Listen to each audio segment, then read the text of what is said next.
Yeah, so definitely want to cut away from this delivery. So I wonder if we cut back to...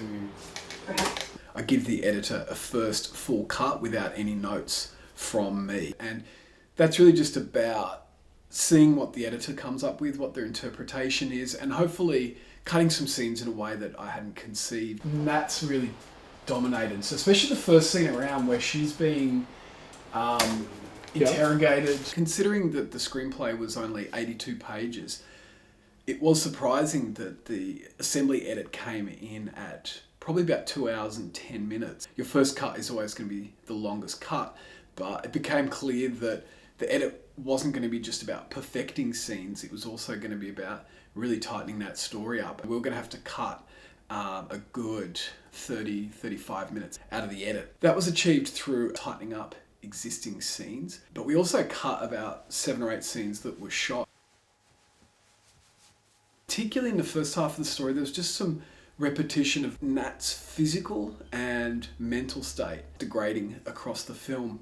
Looking at certain scenes, some were just stronger versions of that. From a story and a visual point of view, it was really important that we see her nails dying across the film one by one. But some of the other body horror wasn't as necessary. There's a scene just after she has her shower when she gets home from the hospital and she's toweling her hair down and her hair is starting to fall out.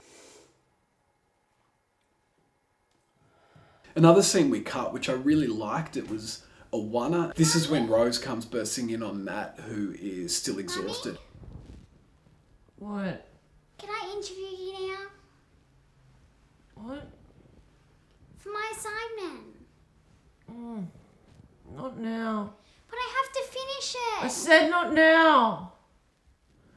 The scene works perfectly. I actually loved it on the day. I love the camera position. I like the performance. Looking at the totality of what happens in the story and to Nat, seeing that she's sort of tired and struggling to recover and, you know, short-tempered with Rose, just didn't seem as important or needed.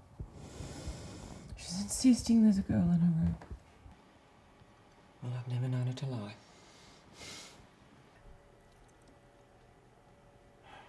So she's actually saying something.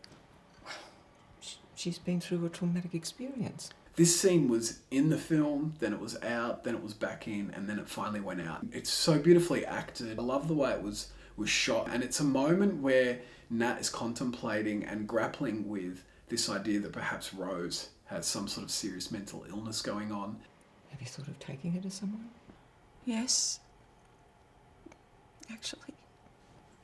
I just thought that having 4 scenes back to back of 2 actors in a dialogue exchange would just slow the pace of the film down, but also might just be stepping a bit too far away from the horror genre. At this point, it was really about let's ramp up the horror thriller aspect of the story. How am I supposed to handle this?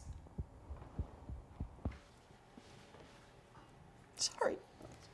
I'm sorry, Mum. As the saying goes, if you want to make a great feature film, you have to cut your favourite scene out. And it certainly was one of my favourite scenes. To me, there's a key moment missing, and I don't know how we get around it, which is Nat, pushing in on that. It had to be almost from behind Nat, walking towards, and then when she turns around, it's like, what the fuck, you know? Because that moment's just missing.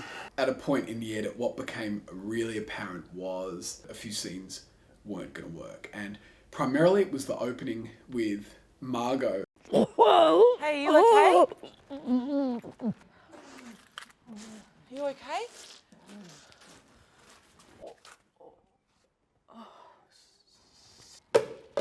We got a small crew about 4 or 5 months after the shoot, and we went back up to the country town, and we just had to get 4 shots done for the night, and we could only get some of the cast because other people committed on other projects. So it was actually Beth and I standing in on those scenes.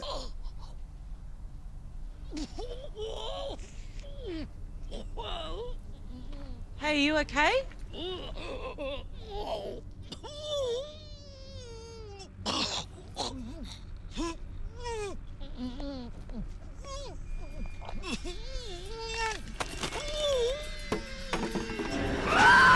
We also realised there wasn't a good shot of the bruises on Rose's arm, so we had to do that shot as well, and that was actually just done in the petrol station. And then, just a couple of us went around to some hospital locations, filmed the exteriors so we could insert them across the film to really sell the idea that even though most of the hospital scenes are in the same building, they feel like they're at very different locations.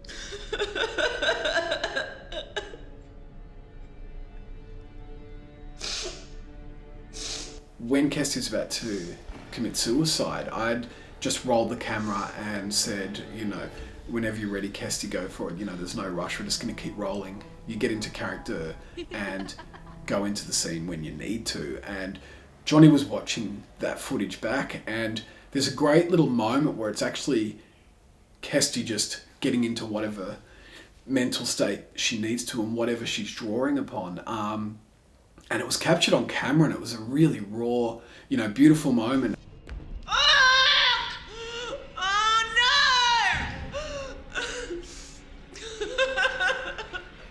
And Johnny said, how about we just include this in the scene?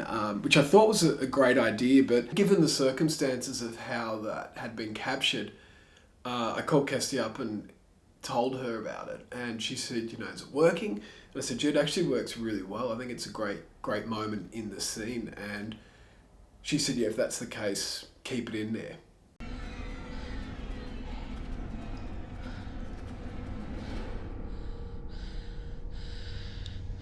That's how you do it. You're a parasite.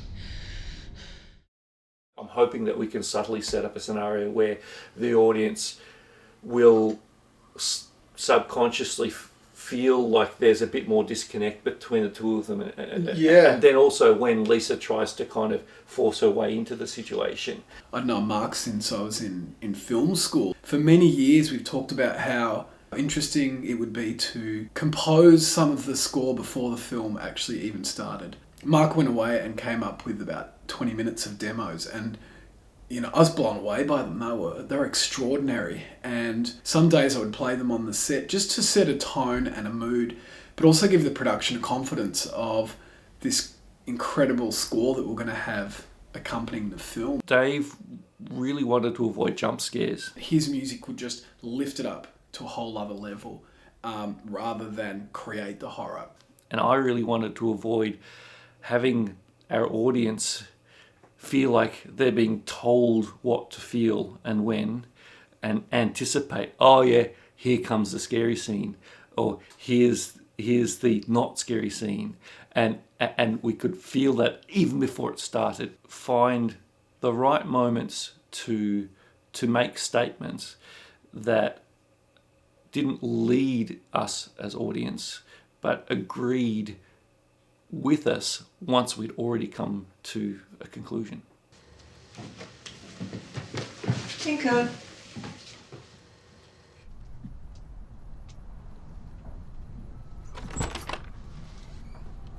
Tinker? Tinker? Come on, sweetheart.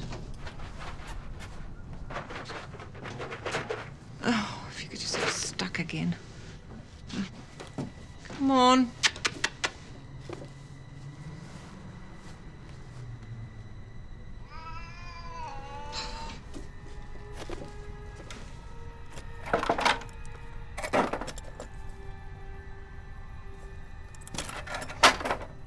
To me, it was the perfect definition of collaboration between a director and a composer. There was moments when he'd put in some music cues I wasn't certain about.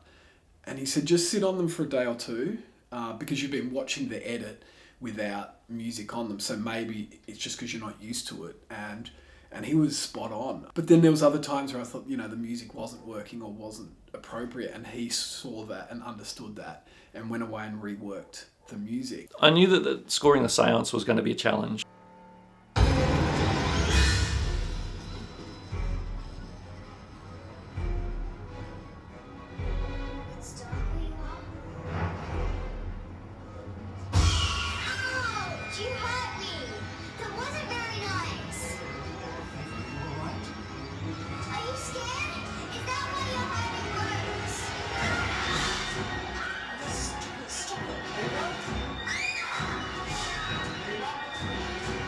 Right, but I can if you show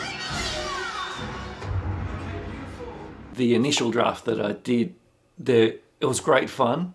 The music got to say everything. He'd written this incredible score across the entire scene, but I felt it was just too climactic. From my perspective, it's a shot in the dark as to how much energy or how much intensity. So really, we've gone to 11. Yeah. It's easy enough to pull it back than to try and crank it up. So. Absolutely. And part of it is it's just some certain instruments coming out in those moments. And I think there's a bit where it's almost like that intensity or whatever is Act 3 when Nat finds Rose in the bath or Lisa in the bed, because that feels like it's a lot more up there. Yeah. So we paid it back. I was really happy with the result. We presented, and it's like, oh, that's cool, but let's pair it back some more. At which point I'm thinking, oh my goodness, there's not going to be much left here. When Sash was working on the sound design of the scene, one day he sent me through a version of it, and I was watching the scene, and I didn't realise that he'd pulled most of the music out of the scene. You don't want to show me where you are?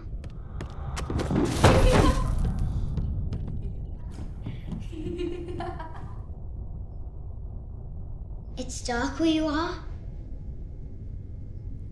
Ouch! You hurt me! That wasn't very nice! Ava, are you alright? Are you scared? Is that why you're hurting Rose? Ah! Oh, stop it. Ava?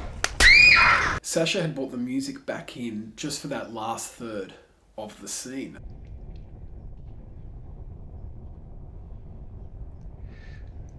Natalie, walk towards me. Ava, are you sure? She's trying to show me.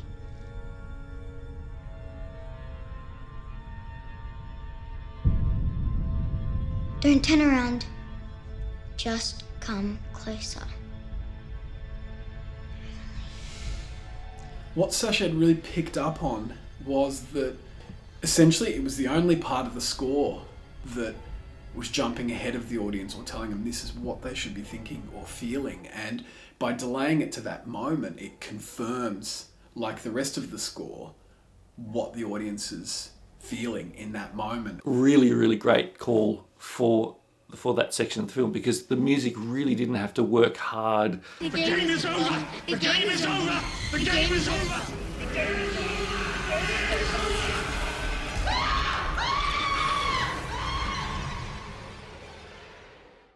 Particularly top left frame. Yeah, I you really like that. Yeah, I really like that look. Just get like a bit of a coolness to it. I knew the grade of the film was going to be so crucial in creating that horror feel. At a lot of the Q&As, we always got questions about, oh, was it really traumatic and scary for the children? But if you have a look at the raw material versus when it's graded, it's actually quite light on set. And even at some points I said to Ben, I'm like, oh, we're going to be able to really, pull this back down and make it a lot darker. And he assured me that we could. Where is my daughter? I'm your daughter now. One of the ideas I had was that perhaps we could play around with the quality of daylight before and after Lisa is in the house. Tim, the colorist, said that people have what's called color memory, but we can shift and play around with things a little bit before it starts to look like it's actually an error. There's a scene in the kitchen in Act 1, and then there's another scene in Act 2. And if you take an image from each of those scenes and put them side by side, you'll see that there's a very distinct shift in the look, tone, and feel of daylight in the house.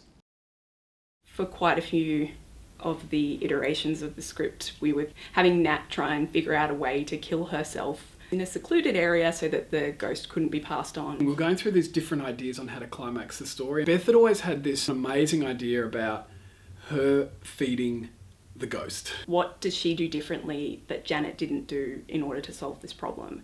And the thing was, Janet couldn't mother her own child because she was so horrified by it. Nat had to give up Rose and then move up to this country house that her mother had originally been in and mothering this ghost. Then the logical difference for Nat is that she could actually mother this horrific, evil ghost child. There's still something not hooking or driving all the way through. And then it occurred to me, and I sort of said to Beth, I rang her excited one day, and I said, well, why don't we tie in this video diary? Who is in your family? Well, our family's pretty small. So rather than her feeding the ghost at the end, it's this message that she's giving to her from this destroyed world. And that's when we're like, and now I've sort of got goosebumps thinking about it. We're like, wow, that gives us everything we want in the end. Hi, Rosie. Hi. Happy birthday. My 10-year-old girl. Once you've got a part of the end, you can go back and rewrite it. So that's when I said, let's open on a birthday. Happy birthday to you. Happy birthday, dear Rosie. Happy birthday to you. Hip hip. Hooray! Hip hip. Nat also has to trick Rose into the reality of the world that she's living in. I was watching the final shot back when it pulls out to reveal Nat is in this hell world, and I said to Tim, is it possible that we now shift the grade within the shot? And so we go again with this transition of bright, warm, happy world into Lisa's in the world, and it's dark and cold. And Tim said it might look like it's an error, but we can try it. I was going to say, you could almost get away with it because then you see Lisa. And it's like, once we start pulling back and it starts to, she's invading that space. To the moon and back.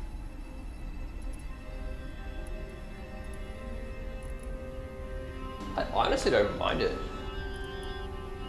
was just one of those great little moments where it just ties off all of the conceptual ideas that have been playing out in the film.